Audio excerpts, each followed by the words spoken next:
If you look at the most evil people in human history, who everyone would agree the most evil, are the extremes of every ideology. Hitler, Stalin, Osama bin Laden, right? Whichever ones you want to pick. And you can go on. What do they all have in common? An obsessive hatred of the Jew. So what does that tell you?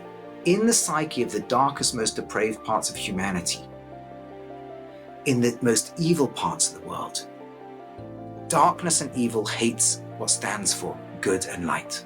But what you can do is shine more light in the world. Hello everybody and welcome to JTV. I think a lot of people, both Jewish and non-Jewish, over the past few months, certainly since October 7th, have been pretty shocked at the levels of hatred, the double standards, the lies, the demonization. You know, we knew anti-Semitism was something that always existed, but I think we kind of had a part of our minds thought, maybe we've graduated from such a severe and overt level of hatred. And yet it seems there are still many pockets of society that seem to be addicted to it. And I think it's left some people wondering, is this just like an incurable madness? And do we have any hope at trying to deal with this this severe and deep hatred? And our guest today, Rabbi Daniel Rowe, we were both, first of all, Rabbi, thank you for being here on JTV again. Really appreciate your time. We were having a discussion, I think it was about a week ago, and you were saying that it's not just a madness, but there's a deeper rationale. Not to justify it, but there is a deeper rationale that it's really worth understanding about this hatred. And actually, it's only in understanding it that we can address it and try to tackle it head on. So I wanted to devote this conversation today to actually understanding the deeper roots of the hatred towards Israel and the Jews. And you actually saying there's something specific about the restoration of Israel, and that touches so many nerves for people on all sides of this debate. But the first thing I want to start off talking to you about is something that you said to me, which it really stuck with me. You said you've noticed that people are obsessed with this war, but the only thing that they're not covering is the war. Can you tell us what you meant by that? Well, first of all, it's great to be here, and I hope what we say can be helpful to people, especially those struggling with what's been this sort of unleashing of waves of hatred. And also, let me start by saying none of this diminishes the pain that all of us feel. The fact that however necessary we feel this war is, there is suffering, right? There are people suffering. But the waves of hatred have been completely crazy and obsessive. And we notice that you don't have anything parallel in other conflicts. In fact, if you ask anybody in the world how many wars are going on right now in the world, the average person can't begin to answer that question. Right? How many wars right now have the most casualties? How many wars have the most starvation? Which parts of the world have the most starving people? Gaza, Gaza, Gaza. No. Gaza's got 150,000 tons of food been delivered. That's not the starving part. There's no real danger. But there's UN people screaming and shrieking. You literally go to the Democratic Republic of Congo, where there's 26 million people very close to starvation thanks to war. And, you go to Afghanistan, 20 million. In Yemen, 17 million. Right, starving as a result of war. And you can go on and on and on and on. And people have just not the foggiest clue. So there is an obsession about the war. But what I said to you about the most incredible thing is, in a war where people are obsessed about it and where it's being covered obsessively, like pretty much no other conflict, people don't know about the war.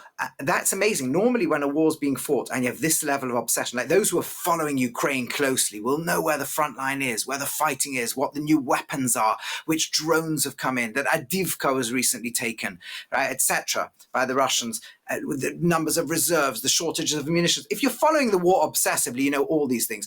You talk about the Gaza war. Where did Israel come into Gaza from? When did it get to Jabalia? When did it knock out the main Hamas brigades? This is the real war. People look at you like, what? What is Jabalia? Which Hamas brigades? They don't know anything about the war. There's only been one story covered by the media and covered obsessively from the words go. How many civilian casualties are there? it's like a strange way to cover a war. It's like literally, and it started from the beginning. As soon as the Israelis were hitting the Hamas on October 8th, October 9th, is this disproportionate? What is disproportionate? How much is too much? It's like, it's a crazy thing. It's like wars happen. You got to destroy Hamas. But when we in the West, Britain and America, were fighting ISIS, we knew when they were getting to Raqqa, when they were getting to Mosul, what's going on at each stage, right? We also covered every so often the fact that civilian casualties, and it's tragic, and they get caught up in the crossfire of war, especially when they've been positioned deliberately in the line of fire. But nowhere do you have, 1 second, is it too much? And then you get this ludicrous obsession at the other extreme where people start to throw out the word genocide. And I shouldn't laugh because the word is so serious. And genocide is when you try and destroy. Absurd. It's absurd. If you look at Rwanda, where literally every Tutsi who could have been killed, right, 500,000-600,000 of them were killed, hundreds of thousands were raped, right? The population was completely diminished, like 60-70% gone, and it would have been 100% if not for the counterattack by the Tutsi forces, right? You look at Srebrenica, which is much smaller, but of the males who could have been killed of the Bosniaks, pretty much all were. A third of the population was wiped out by the time, and only less because the military couldn't finish the job. In Nazi Germany, 90% of Polish Jewry, of every single Jew they could kill in Poland, in Russia, in Hungary, in Lithuania, would just kill. And then I shouldn't laugh. It's tragic that 0.65% of Gaza, according to Hamas's figures, of the civilians have been killed, right? You got to, they're claiming 27,000, 28,000. Even if you believe those figures, and even if you don't deduct the ones who die every year of natural cause, and even if you don't deduct all the ones who've been killed by Hamas's own missiles and explosives, we just deduct the military from it. And, 17,000 is a terrible, terrible number. Right, it's horrible. We're talking less than 1% of the civilian population, and even the fact somebody could, with a straight face, throw out the word genocide, let alone take it to international courts. So yes, there is an obsession, and as I said to you, the incredible thing about this is when the Jewish army goes to war. And yes, Israel's not just Jewish; it's got Muslims and Christians and everything as well, but primarily it represents a Jewish state to people. When that army goes to war, essentially to protect its civilians against genocide, right? Hamas is a real threat. It showed it's a real threat. Its threat's going to get worse and worse and worse if it's not destroyed. It's not far off being able to threaten not tens of thousands, but hundreds of thousands or even millions of Israelis if it could take over the West Bank. And in a war to protect itself, that's the war where the word genocide is thrown in. It's insane. But the entire coverage of the war is not how well is Israel doing. Where's the battlefield? Is Hamas being destroyed?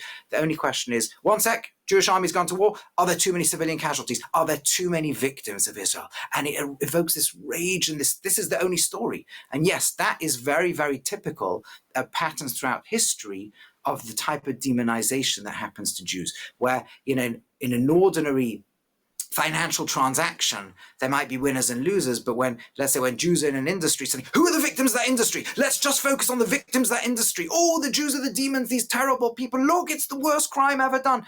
That's very, very typical of anti-Jewish behavior, always.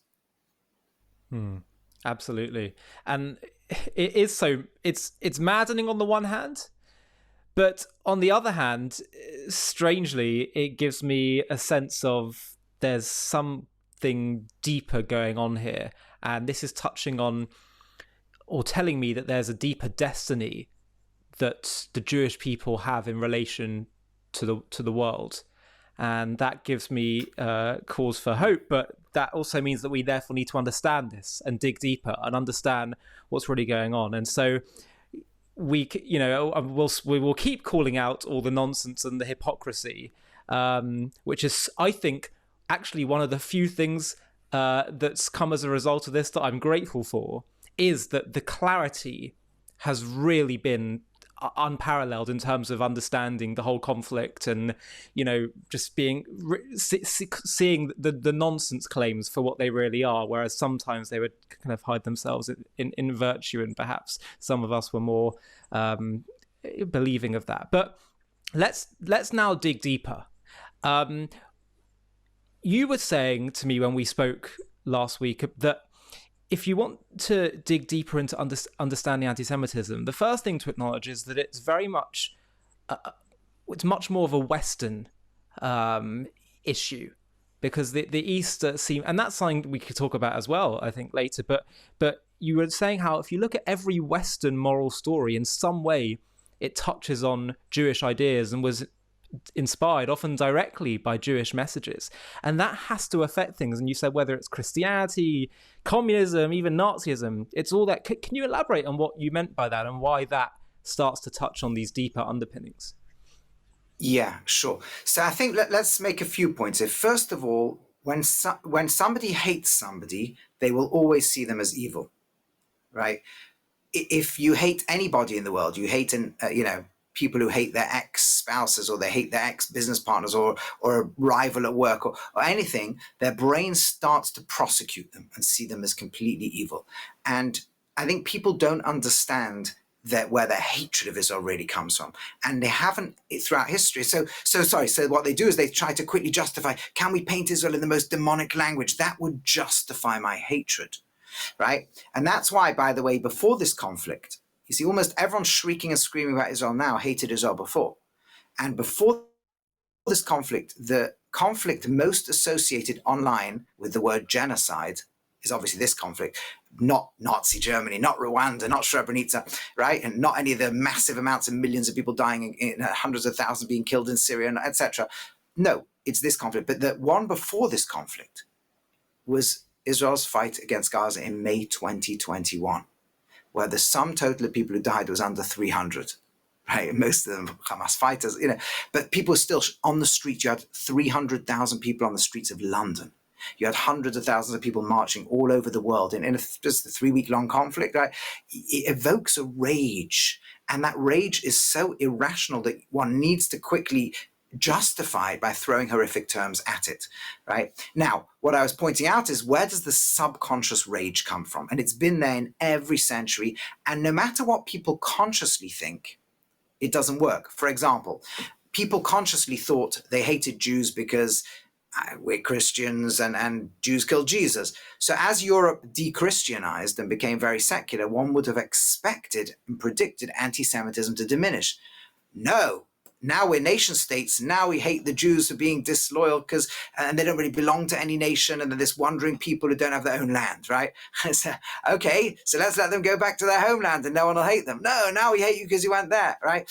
Or when Jews were very, very, let's say, moneylenders in Europe. Oh, we hate you because you're moneylenders. And you can understand, moneylenders go knocking on the doors of poor people, and poor people have to pay interest, and it's terrible. Why were Jews moneylenders? Typically because they were banned from anything else, right? Christian society needed moneylenders. They couldn't lend with interest, so they forced the Jews to, right? So, okay, but we hate them, right? So as the Jews stopped being the moneylenders, and now it's mostly Italian banking families, anti-Semitism ends, hatred of banking families goes up. No. Now we hate all those people sitting in ghettos who are draining society and spreading diseases. Okay, so the Jew comes out of the ghetto. Now you're going to be free equals. No, now you're running the world, right? Now you're mixing with our blood, right? Etc., etc., etc. It's different because you're different. That wasn't a classical one. You look different. So German Jewry had the solution in the 19th and early 20th century. Stop looking different. Take this off. Call yourself Friedrich and Heinrich and speak fluent German and be in this. No, now we hate you because you're polluting our blood. So there's a subconscious set of drivers. And then people are looking for excuses. I've got to justify why I hate, but I don't know why I hate. And I think, and by the way, one should also point out very strongly that there are always many people who love Jews too, right? This anti-Semitism is never universal. It's parts of society, the more dark and depraved and self-hating and deeply angry parts really hate Jews, and other parts of societies are always Phyto-Semitic and very positive and supportive and loving to this day. But in the dark recesses of the energy that drives the hatred of the Jew, that then desperately searches for justification, must lie much deeper issues. And one of the issues is, I think in the end, there's very spiritual issues too. But even on a natural level, the point I was making is all these moral movements that dominate the certainly Western and Near Eastern world, if you look at their origin stories, they involve Jews. If I'm a Christian, if someone's a Christian, a viewer is a Christian here, right? And they look at their origin story, the Old Testament and New Testament, both of them are stories about Jews. Right? Now, you can develop that in two directions. There's a philo-Jewish way of developing that story and say, look, they're God's chosen people and he gave them the law, but then they didn't live up to it properly, or they did live up to it, or their values are still there and we're now spreading them to all other nations of the world. And you could see a relationship between who the Christian is today and the Jewish people. They could see themselves as Judeo-Christian. They could see it like a tree, and they're branching it further afield, maybe not as intensely as the Torah, but its fundamental values, and they could feel a very deep resonance, connection, and love, right? Or they could say, 1 second, the reason that we're now the main dominant chosen people in the world is because the Jew is failed and is evil and is rejected, right? You could develop a deep rejection theology, but then to justify yourself, why are the Jews still in this world? It must be because they're being punished, right? Or their very existence then threatens the anti-Semitic interpretation is threatened by the continuation of the Jew. So now there's a deep livid hatred. There's a resentment. The Jew is a demon. The Jew is evil. The Jew must be rejected. And as an individual, of course, you can be neither particularly philo or anti-Semitic, but Christian theology can't avoid dealing with that question. And some will come up with a positive and some will come up with a negative, but you can't avoid the question. And in Islam, less so, but it's the Quran is full of story about Jews and Jewish prophets, right? From the second surah, I mean, you hardly go 3 surahs for many, many, many surahs without bumping into the story of Jews and the Jewish prophets. And again, do you see that as a kind of an origin and Islam as an outgrowth, or maybe a continuation of a set of prophecies that went through the Jewish people? Or do you see it as, no, the Jew is rejected and the Jew is evil, right? But it's not just in the religious ideologies, in the secular ideologies too, right? I have no 100% proof, but I'll tell you about Voltaire, for example, right? The Enlightenment that was meant to be the freeing of the Jew, right, ended up immediately becoming deeply full of Jew hatred. Well, the ideas of the French Enlightenment were not created in France. The ideas of the French Enlightenment were created in Britain 100 years before by a bunch of Hebraists, right? Selby and others. There's in fact a book, a very important book written by the Harvard professor Eric Nelson called The Hebrew Republic, about how all the early ideas that later became the French. You got it. Oh, fantastic. Yeah. A good library there. If you plant that one, like here's what we prepared earlier. Anyway, what he argues there, for viewers who are not familiar, is that all the early ideas, what happened is like this, is that in the 17th century, the Catholics and Protestants stopped killing each other militarily and moved to ideological warfare. And the Catholics had this advantage, a 1600-year tradition. And so many of the thinkers in England and in Protestant movements who had rejected the Catholic Church looked to the Hebrew sources and said like this, the church claims to be heirs of the priests. Well, in the Hebrew sources, the priests can't own land. So you could take away the law, but you can't add, right? The church can't own land, can't have too much power. And they began to build this idea that in the biblical story, there's private property ownership, not state ownership. So the church and state shouldn't be owning the land. Individuals should, right? And not these dukes and feudal lords, right? Or they began to develop the idea that the Bible, the Torah, allows Ger Toshav, non-Jewish people, to have full rights in the land of Israel as long as they adhere to the 7 Noahide laws, the ethical monotheism. So we should also allow more pluralism, right? The king is a secular institution of the Bible. And so they began to build this idea of a republic and a secular state, and so all these kind of things. Now, whether they got the interpretation right or wrong is irrelevant. The French Revolution comes along, takes these ideas.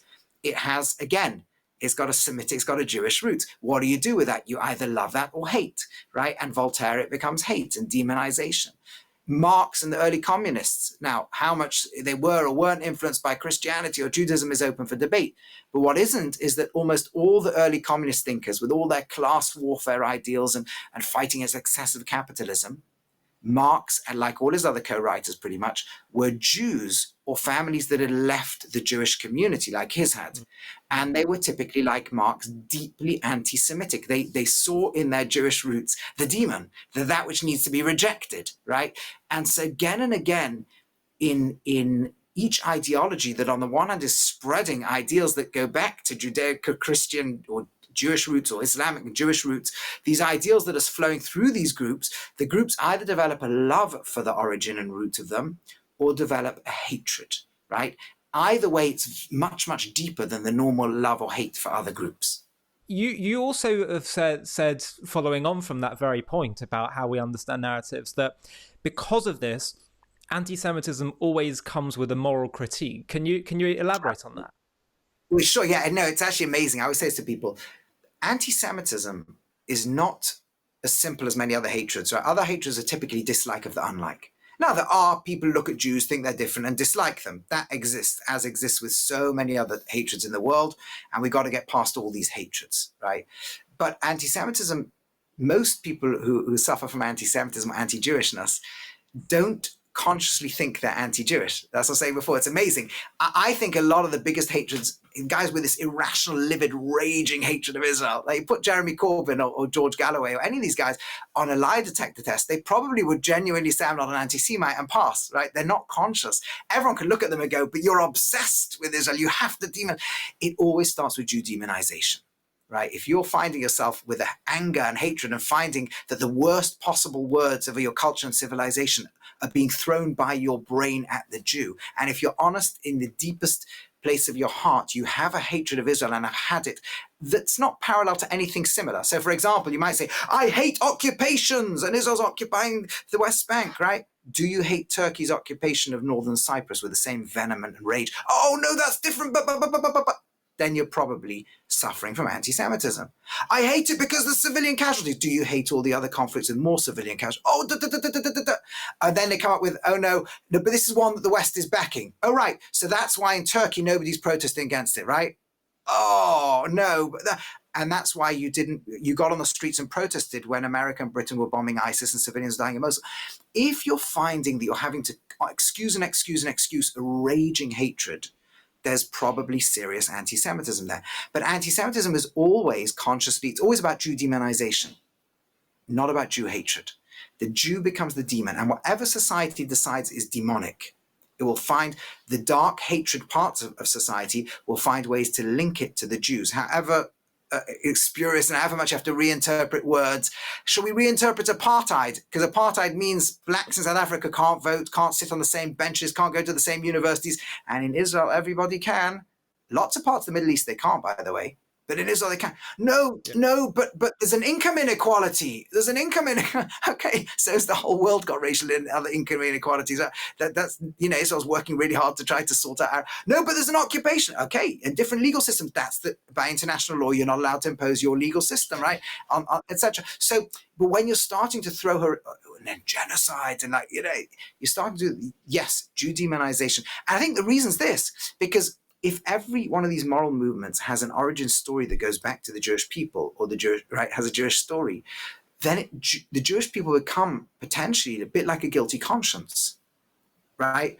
There's this kind of Christian morality in the world, and it goes back to the Jew. And there's this Muslim morality in the world. Well, the prophets spoke to the Jewish people. And there's this socialists in the world, but Marx and all these people grew up in Jewish consciousness, and it's like almost like we have to hate. It's like an Oedipal Freudian hatred of the origin, hatred of the father figure, but almost the Jew stands for subconsciously, the guardian and channel of prophecy of God, the guardian channel of Judeo-Christian or Islamo-Christian, let's say Abrahamic, religion in the world. And people, to whatever extent, whether they embrace it or hate it, right? There's this, whether they love it or hate it, there's some kind of resentment to this people who stand for, again, subconsciously, the origination of those types of messages. And so what you now get is, what do I say? I say you're a failure. Right? Again, I could be a Christian philo-Semite and fantastic. But if I'm a Christian anti-Semite, what it is that the Jew is the Old Testament. And the Old Testament must have failed, right? And the reason the Jews exist still at all is because they rejected Christ and they got to be hated. And therefore, look at them. Let me keep showing you how they are moral failures. If you get to the real purest anti-Semitism that ever existed, right? The one person who stood up and said, I actually hate Jews, Judaism, and everything Jewish. And I'll tell you the real reason. The man was called Adolf Hitler. And Hitler made it very, very clear, mostly in unpublished, but also published speeches. And, Rauschning quotes him in Stevenson and Cameron in Hitler's Table Talk, that Hitler thought the Jew was the source of conscience in the world. Jews created Christianity, Jews created Marxism, Jews created this, Jews created that. They're the voice of conscience in the world. They're always behind these things. And if the Jew lets go of Judaism, they'll build some other movement somewhere, right? But they are the voice of conscience. And if we want to liberate humans, says Hitler, to basically unleash the animal within and to have stratified societies based on might makes right, then we have to get rid of the ideologies, right? Get rid of communism. That's what he tried to do. According to many, he had a plan after the war to get rid of the church even, right? And that's why the Hitler Youth song was, we want to get rid of the Pope, and the Pope and Rabbi shall be gone, right? These were, but the Jew, he has to get rid of every single one. So built into the psyche of the anti-Semite, an anti-Semitic psyche, is kind of you Jews, it's like, you think you're chosen, you think you're so good, you think you're this moral critics of us. Well, let's show you what moral failures you are. You're the worst of the worst, right? And the Jew isn't even standing up and saying this stuff half the time, or maybe ever, right? We're not saying the rest of the world's bad. We're not saying anything, right? It's an amazing thing. And yet, but somewhere there's this subconscious feeling of you're evil, you're vermin, you're filth, and you have played this role in society of standing for good and God and all this stuff. So let me show you what a failure you are. And if deep in the subconscious of some parts of the Western world is this almost this like almost this psychology of self-hatred of I'm a moral failure. No, it's you, right? You're making me feel that way. This guilty conscious voice, it's the Jew. Let me show the Jew how evil the Jew is. So there's these complex things going on, but at the end of the day, I think it's an unavoidable part of the fact that in the consciousness of all these movements is a Jewish origin story, and a Jewish origin story that ultimately goes back to the Jew being the messenger of God and godliness in the world. And again, that will produce philo-Semitism, that will produce deep, subtle, but very deep anti-Semitism. Although if it's trying to rid ourselves of conscience or not hold conscience and morality in any esteem, then why would you need to say the Jew is evil? You could say the Jew is, yeah, you might not be evil, but I want to be evil. I don't care about good and evil. Yeah, but you can't avoid conscience. Conscience sits inside our brain, right? So if I feel guilty about something, I need to find out either I rectify myself, or I look out there in the world and say, who are the evil people who are making me feel guilty? But Hitler's explicitly saying, I'm not... Well, if Hitler can't ignore conscience too, he's basically saying, well, that voice is bothering me and I want to be rid of it. That's what he's saying. Well, Hitler says something else. Hitler says, I want to be an animal. We could have stratify the world. We could have a social Darwinism, right? Might make right, let the Aryans rise above others. Why are the weak still being treated equally in the world? Because of all these moral ideologies going around, right? And we can make the world a more animalistic and better place. If only we could free this voice of conscience. Let's go and kill the Jew. And so let's say in the case of Christianity, where they're still trying to have some kind of moral code. So what is it that's so appealing to them there that they have to... I know that you need to deal with Jews in order to make sense of your own ideology, but what is it that's drawing people to other ideologies? Okay, so one second. First of all, let's be very clear. Very, very clear. As Jews, we've suffered a lot under Christianity, right? We did. But that's not the same thing as saying all Christians hate Jews or all Christians have hated Jews. No, right? It's very, very important. And I think Christianity is a very interesting example of many Christians looked back and saw the Jew as the conduit through which we grew and we became, to some degree, with universalizing Jewish ideas that God first revealed to the Jew. And there's a love that's created in that sense. There's something very, very powerful. And to this day, many of the strongest supporters of Jews in the world and of Israel are Christians, right? And I think there's a very good reason for that.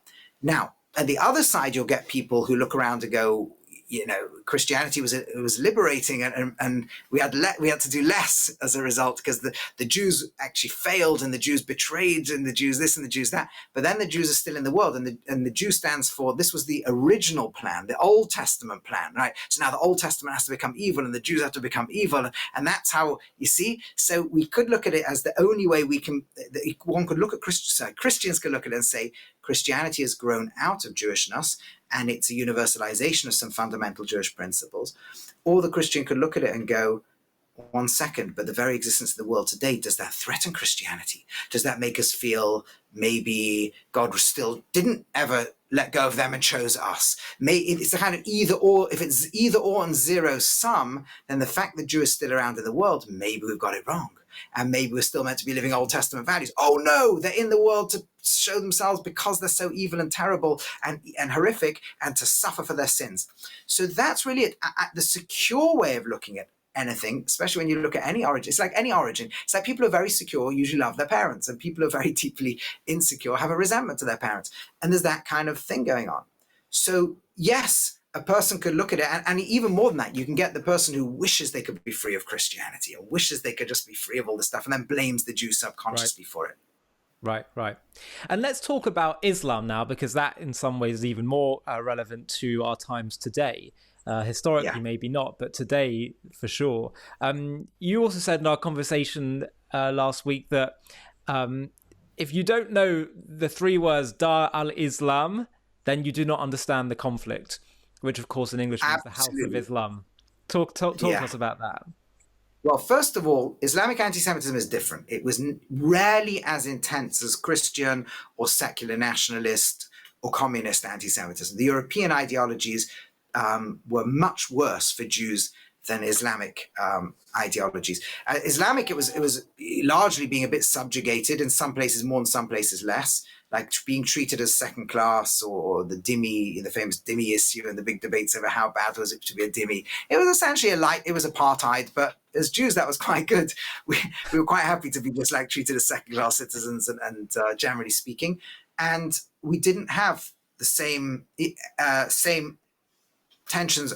Again, sometimes it did become massacres, sometimes it did become forced conversions. But if you kind of take the gap between massacres in our history under Muslims was much, much bigger than any of the gaps in the European and any of the European ideologies. And the level of persecution on average was much, much less. But yeah, I always say to people, if you do not know these three words, as you said, then you haven't begun to understand the Arab Israel and the Palestinian Israel conflict. And they are Dar al-Islam. And if people right now having to Google those words, at least acknowledge that for 128 years there's been a war going on since before the State of Israel, 28 years before the State of Israel began, right? 104 years it's begun, 28 years before the State of Israel began. And the main thing they've been fighting over, whoever didn't know those words beforehand has not been aware of. The fight was not Jews coming to the land, kicking Arabs out of their homes. Jews came to the land from Jews were always in the land on some level, but they came on larger populations in the 1880s, and people weren't being kicked out of their homes. They were buying the land. The Ottoman Empire was letting them have land, typically involving land that couldn't be farmed. Often that's why the Ottomans would give them land only on condition they take, swamp land that can't be farmed as well. And they were doing it. And there were definitely tenant farmers who'd been owners of the land who were losing land, losing jobs and things like that as a result, but no one was being kicked out of homes. That wasn't the story. And that went on all the way, and the Ottoman Empire was crumbling, and states were about to be created that had never been created before, right? You can run across the Middle East and see states that had never existed in the history of the world, like Kuwait or Iraq or Jordan, Palestine, Lebanon, and Israel could be in that. Israel, ironically, would be the one that had existed before. There was plenty in this gigantic Ottoman Empire. There was plenty of room to make a tiny little slither in the old Jewish homeland, in the unpopulated areas, to put the Jewish people in. That was not the issue. What happened in 1920 was that the Mufti of Jerusalem, right, who exactly how he got to his position of power is a whole other story. But Amin al-Husseini, or Hajj Amin al-Husseini, the Holy One, decided there's a big problem here. This is the Dar al-Islam. This is part of the Islamic world. These are lands that have been under Islamic domination and are not allowed to go to the kufr. They cannot go to the heretic. Okay, whether the Jews, the heretic or not, who knows? But it cannot go under non-Islamic rule. And that's why he instigated the 1920 Nebi Musa riots, the first mass coordinated attacks on Jewish communities in the land of Israel. Right? That's where it began. And that has been the conflict ever since. Right? The conflict has been, can we have a non-Islamic state in this land? And that's why you can go to the streets of London and interview all these fanatics protesting. Right? You can go to the Hamas and ask them a simple question. The Hamas obviously wasn't there in 1920, but it's an heir to that ideology that's been there all along. Right? And you can ask them a simple question. Would you rather option A, there's a Palestinian state with full free Palestine? You got it all free. It's all free. You might even be a liberal democracy if you want that. It can be an Islamic radical state if you want that. Whatever you want, right? In the West Bank, in Gaza, and take back chunks of Israel, 1947 borders, go further than that, push all the way to the Peel Commission borders. Just one little bit of land that is not under Islamic control. That's option one. Option two, no free Palestine. The Palestinians live under subjugation. but Muslim forces from somewhere else come in and take over the land. Maybe Syria takes the whole thing, or Jordan, or Egypt, or the Arab League, or the restoration of the Ottoman Empire. Which would you rather? A free Palestine, but there's a little bit of land in which there's non-Muslim control? Or a non-free Palestine, but there's no non-Muslim control? And without a moment's hesitation, the average guy shrieking and screaming in the fanatical jihadis who are protesting will absolutely say put under Islamic control. We don't need a free Palestine. We need it free from non-Muslim control. That's what we need it from, right? They don't need independence of Palestinian people. That's not relevant. Which is why the original Palestine National Movement was created in 1964. The PLO, Palestine Liberation Organization, was created by the Arab League in 1964, and it did not include the West Bank, and it did not include Gaza. It was the rest of Israel. So, and that's not, I'm not arguing against Palestinian national rights. I'm not arguing that they shouldn't try to find some kind of solution where there is a free Palestinian state if they could make peace with Israel, all that kind of stuff. I'm very supportive of finding some kind of way to do that if we could. But the point is that people like, why doesn't Israel just give them a land? The short answer is because their plan would be to destroy the state of Israel, not to raid the border and kill a few people. Right? If Israel gives back land right now, the entire state of Israel is destroyed. The lands that it would give back, the West Bank overlooks, from there to the beach is 9 miles at its narrowest. You can't defend territory like that. So this is the problem Israel's been facing from the beginning. This is the conflict. And this is what's motivating. This is what motivates hundreds of thousands of people to get out the streets and shriek and scream. It's not about Palestinian rights. It's about the fact that it's Dar al-Islam. Absolutely, absolutely. But then we have to move on to the question, which is that, but there's a lot of people in the rest of the world, in the non-Islamic world, especially people who are politically on the left, although I'm also seeing a little bit of this now happening on the far right as well. But they're in love with this narrative.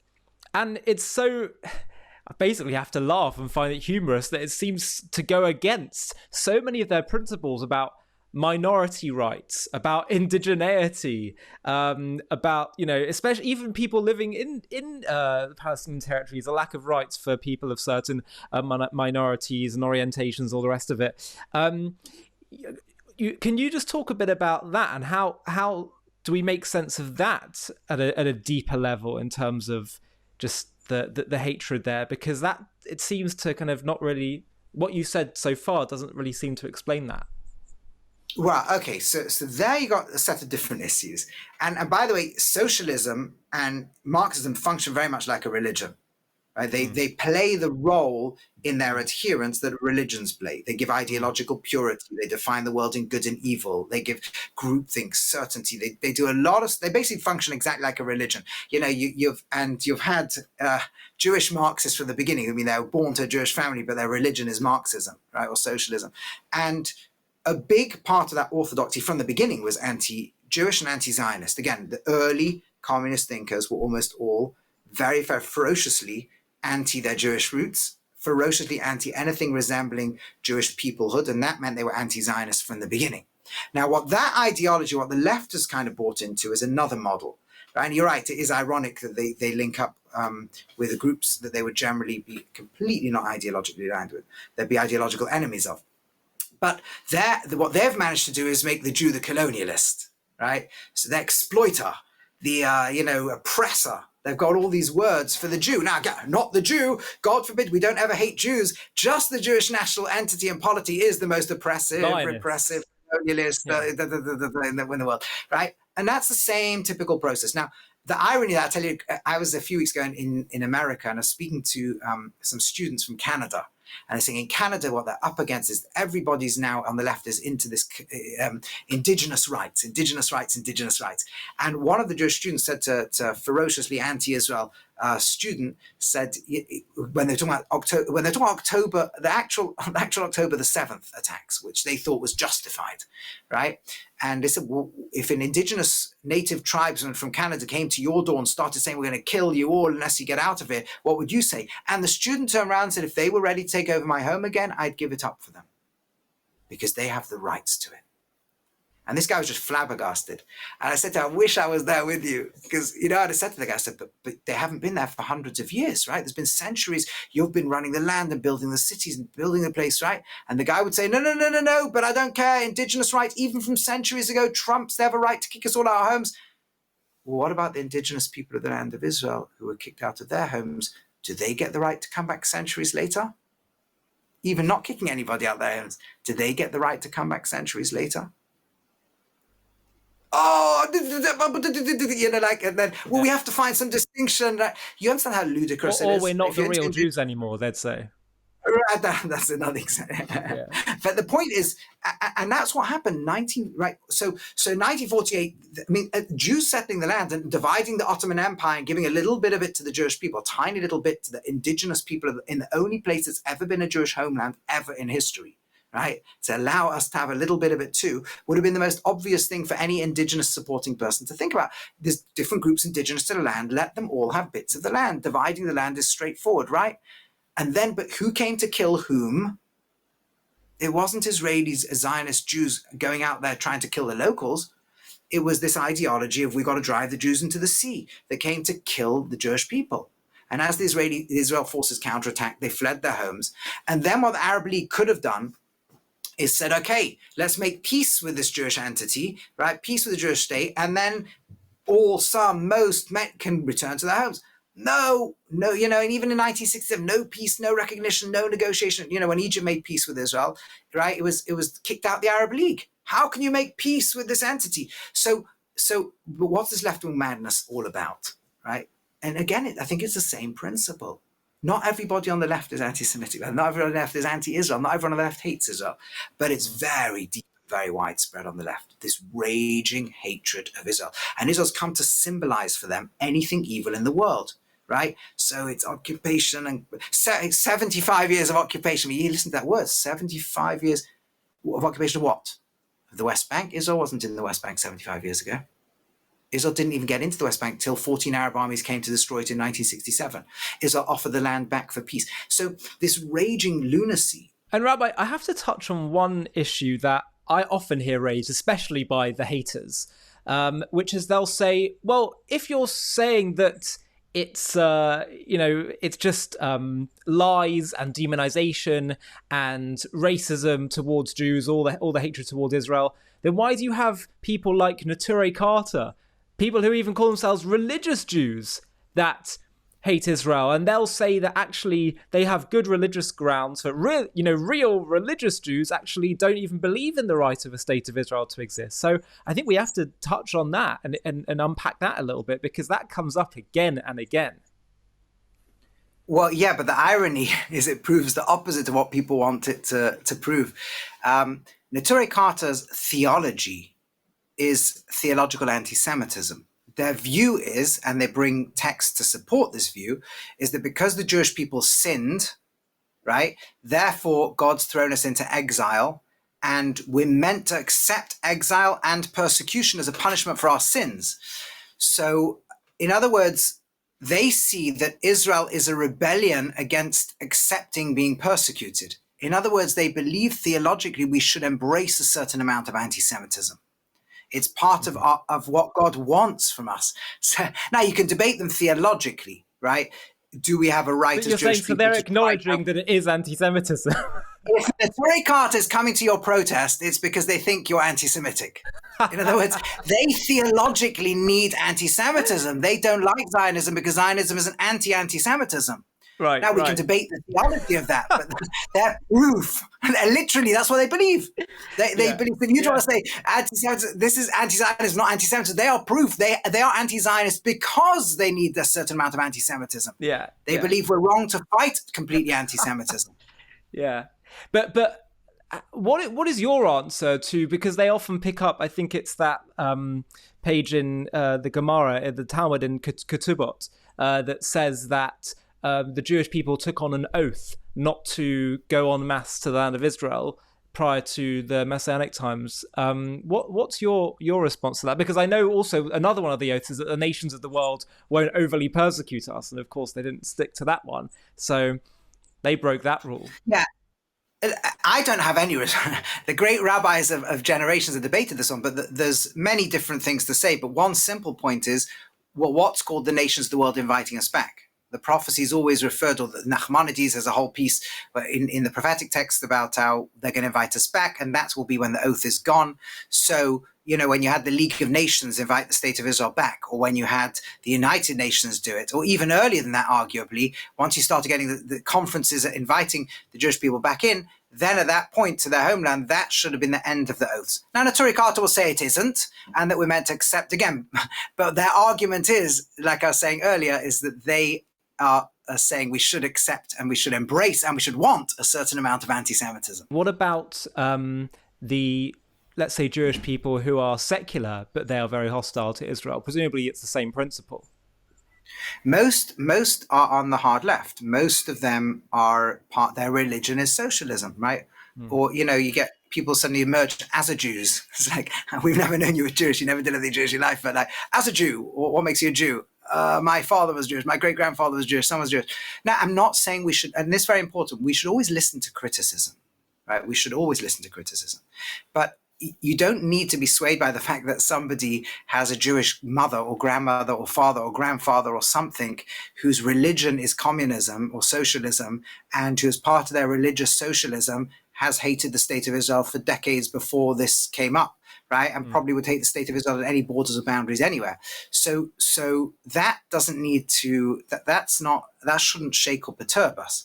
What we need to be able to do is question ourselves all the time, right? But not be moved just because hordes or masses shriek and scream very, very, very, very, very, very loudly. If we did that, and throughout history, by the way, there were always hordes and masses shrieking and screaming very, very, very, very, very, very loudly against Jews. And there were always Jews who gave in and said, you're probably right, we're probably evil and terrible, let's abandon our Jewishness, right? And that's not, history's taught us that's not the right response. And I say it slightly differently. I think when you zoom out really to anti-Semitism, and this is something, you asked at the beginning, like, are we just doomed? The radical right, the fanatics there, will always hate us. The radical left, the fanatics there will hate us. The radical jihadis will hate us, right? Is this now this painful, hopeless reality of there's nothing we can do to end this centuries and centuries of hatred? And I think there's a positive message. And you mentioned at the beginning you thought there's positive messages. The positive message is you can look at any of these protests and you see very, very deranged people and very twisted people, right? Not saying everybody who believes in left-wing ideology is twisted, God forbid. There's lots of wonderful left-wingers in the world, right? There's lots of wonderful people who are Muslim and lots of wonderful people who are Christian. And there's lots of goodness in all these ideologies as well, by the way. There's lots of beautiful ideas and things that could make the world a better place and do very often, right? The concern of the left for the downtrodden and the poor, that's straight out of the prophets of ancient Israel. That's beautiful, right? The concern for all these ideologies. Right? We cry over the civilian casualties in Gaza no less than they do. Right? We just understand that they're the horrific ideology of Hamas. Hamas says to Israel, we're coming to kill millions of you, and your only way to get us is we put millions of our own in the fire line of fire. And somehow Israel's managed the miracle of keeping over 99% of the civilians alive who Hamas put in the firing line. Not that it's nice to be a Palestinian in Gaza right now, but what Israel's managed to do to keep so many of them alive who Hamas tried to condemn to death, this is unheard of, right? And properly all over the world, what the left should be campaigning for is, 1 second, no army's ever had as difficult a fight as Israel's got in Gaza. No army's ever had to deal with 400 miles of tunnels underneath every part of the civilian infrastructure, ever, right? With this level of intensity. It makes what ISIS had in Mosul look like child's play. How come Israel, even if we believe the Hamas figures, has the lowest civilian to combatant ratio of urban warfare in history, right? Of where the civilians are there. We should now be calling commissions to study this war, and can we get the British Army, American Army to learn what Israel's doing, so that if we ever do have to go to fight ISIS in Mosul, it won't be killing at least 3 to 1, and the best case scenario says 10,000 civilians to get 3,000 ISIS fighters. 12,000 civilians. I mean, there's a report I saw in the Independent at the time where they thought there was a very reliable Kurdish figure that as many as 40,000 civilians had died in this. Nobody was trying to kill the civilians, but they were stuck as human shields with ISIS underground. How could we learn from Israel so that in the next wars it's going to be more and more civilians being saved? And yes, it's tragic the amount who've died in this war. Tragic. But the amount who've been saved, because of precision. Israel's had to use heavy bombs because no other armies had to fight these bunkers 50, 100 meters underground. But it's managed to make them precise. So many civilians have been saved. It's moved civilians in different parts of the strip to keep them out of the fighting, even though that's allowed the Hamas leadership to move with them to keep civilians alive. It brought 150,000 tons. That's what should be going on in the world right now. So where's the positive in all this? I'm sorry, I've said a lot of things. I hope so this has been useful. The positive is this. If you look at the most evil people in human history, who everyone would agree the most evil, are the extremes of every ideology.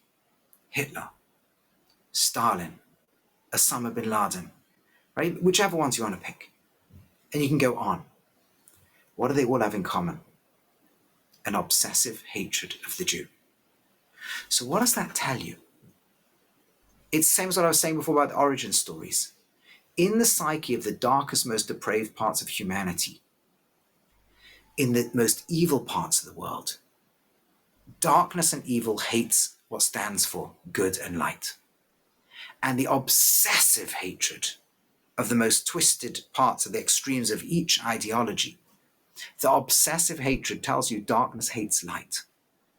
And it makes us have this uncomfortable conversation with ourselves. Do we, consciously or otherwise, stand for one of the forces of light in the world? Does the fact that the Jew lies at origin stories of so many ideologies, does the fact that these stories begin with the journey of God's relationship with the Jew, does the fact that the prophets of ancient Israel gave the world a whole new moral way of thinking that echoed through different Western revolutions and ideologies, does the fact that in the 17th century they went back to the Judaic texts to learn new moral thinking, does the fact that the resonance of the call for world peace in a world that obsessed about war, a call for the right to every life, even a disabled child, in a world where ancients used to kill disabled children? Does the fact that the prophets of Israel were the first to articulate world peace as an ideal, care for the weakest as the absolute ideal and the voice of God, right? Does the fact that these things are there and maybe form some of that guilty conscience in parts of the world, does the fact that darkness always comes against the Jew have to do with that? That the Jew has been, as Tolstoy is reputed to have said, was the first to reveal the oracles of God and was the guardian of its prophecy and its transmission. Does that have something to do with the evil of the world hating the Jew? Does that have something to do with the uncomfortable rage in the most agitated parts of the world, always directing it at the Jew? Does that start to explain some of the demonization? Oh, this channel of light in the world, no, it's really dark and really, really evil.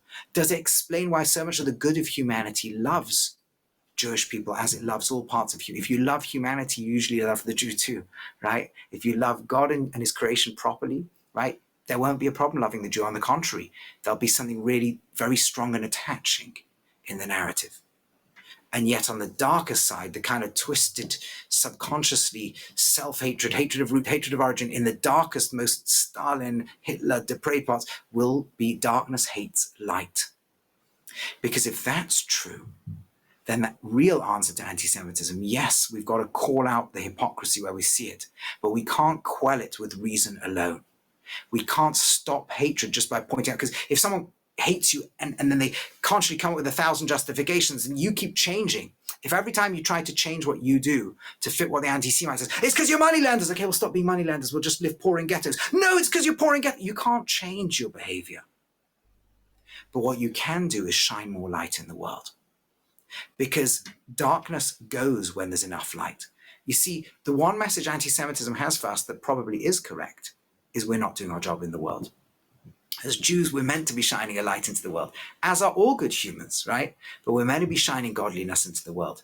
And maybe when we're not shining enough light, darkness comes to get us, then maybe the answer is let's shine more light. Let's do more good, right? Because in the end, the goodness in humanity will win over the evil in humanity. The goodness that's there in all ideologies, in all groups of people all over the world, will win out. And if we want to get to the dream, we as Jewish people do not ever want Israel or anyone else to have to fight a war. We hate the fact that our soldiers who are going in doing the best, our soldiers, our cousins, our friends, right? Jewish people are going to war. And with the best efforts to try to save millions of Israelis from Hamas, and with the best efforts to keep every civilian alive, at the end of the day, civilians are dying. That hurts us. That pains us, that injures us. And when people throw horrific things at us, so we say, oh, you're so ridiculous. But when they shut up and silence, Wouldn't we rather that we brought so much light into the world nobody hated and we didn't have to go and fight?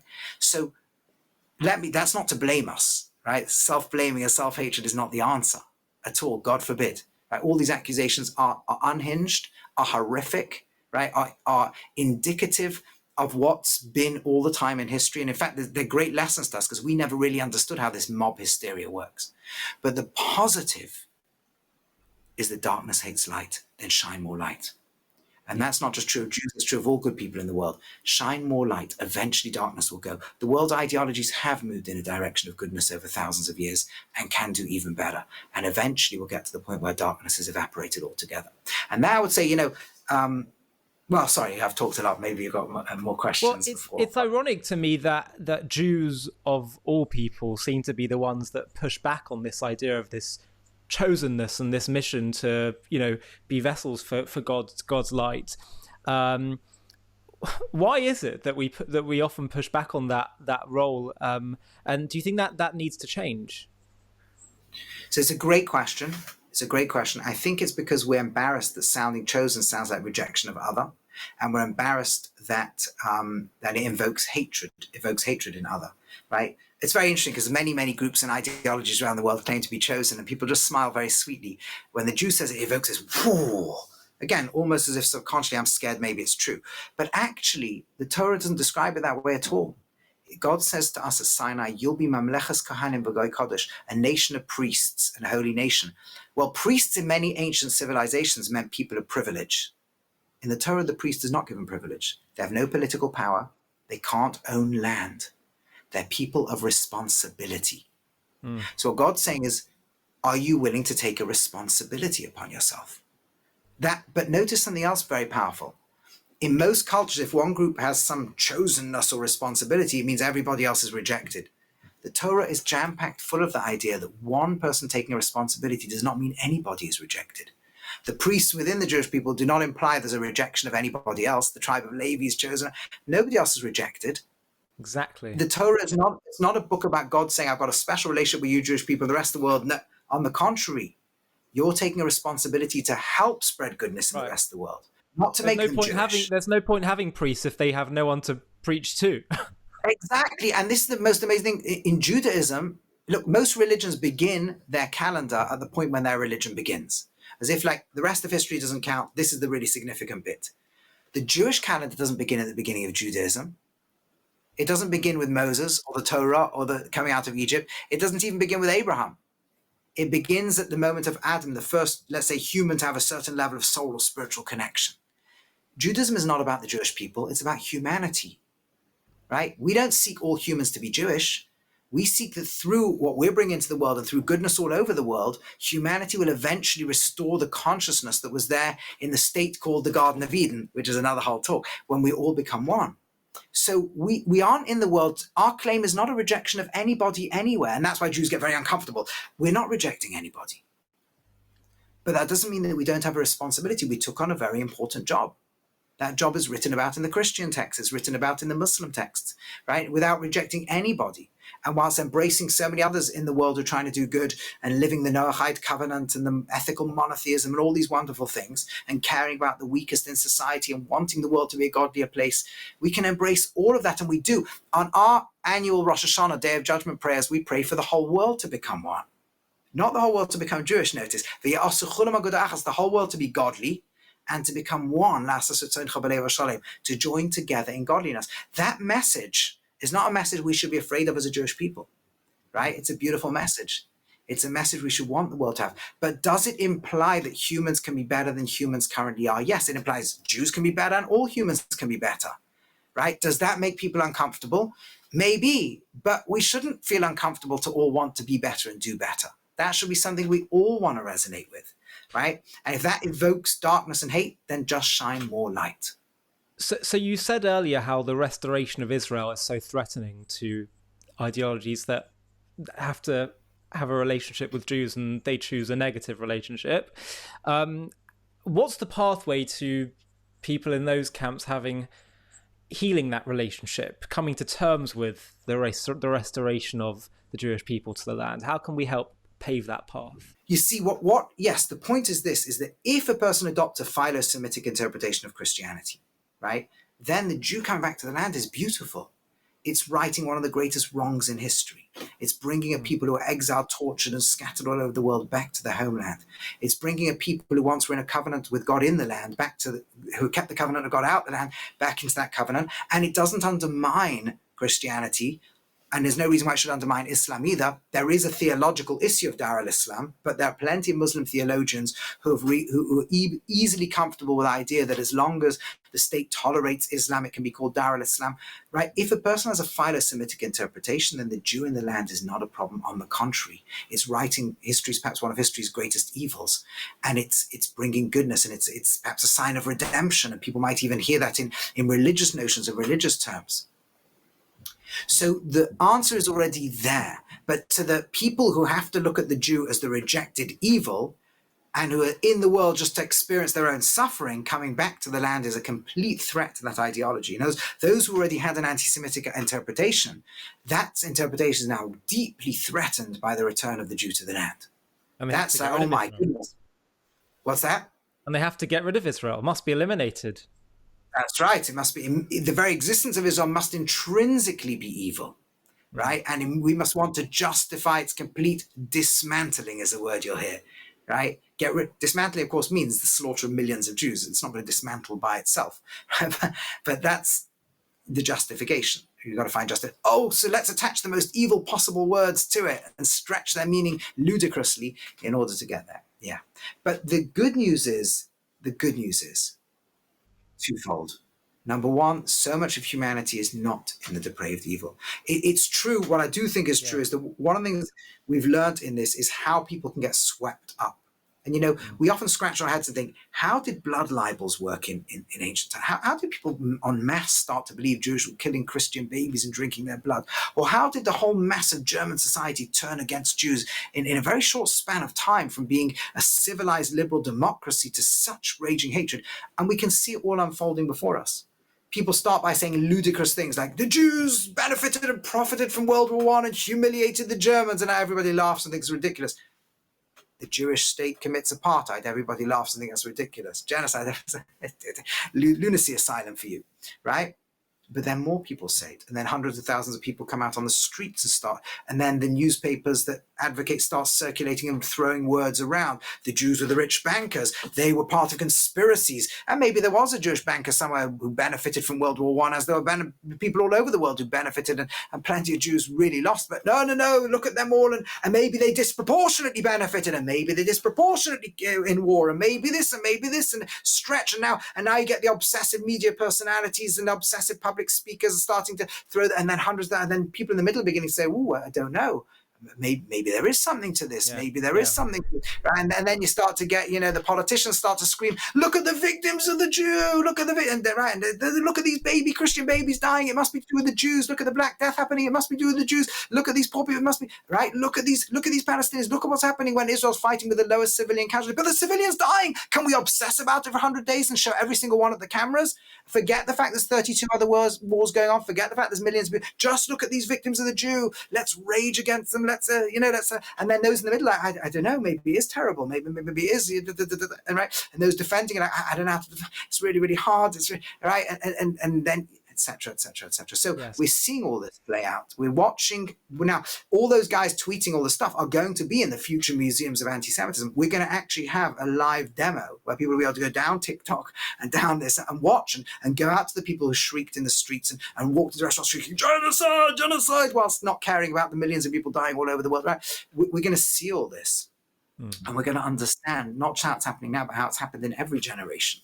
The same when there's been these raging hordes and mass group things, and people get swept up. Innocent people get swept up into it. People don't always think individually; you think in collective. So the more people throw words at you, and you're in their world, the more I guess there might be truth to it.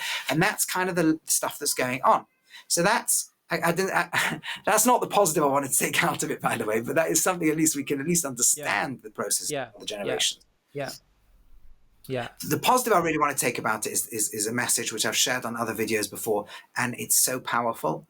And it comes from my wife's grandmother, who was an Auschwitz survivor. 1944, Hungary, the Germans finally took over Hungary, right, and started mass deportations of the Jews straight to the gas chambers.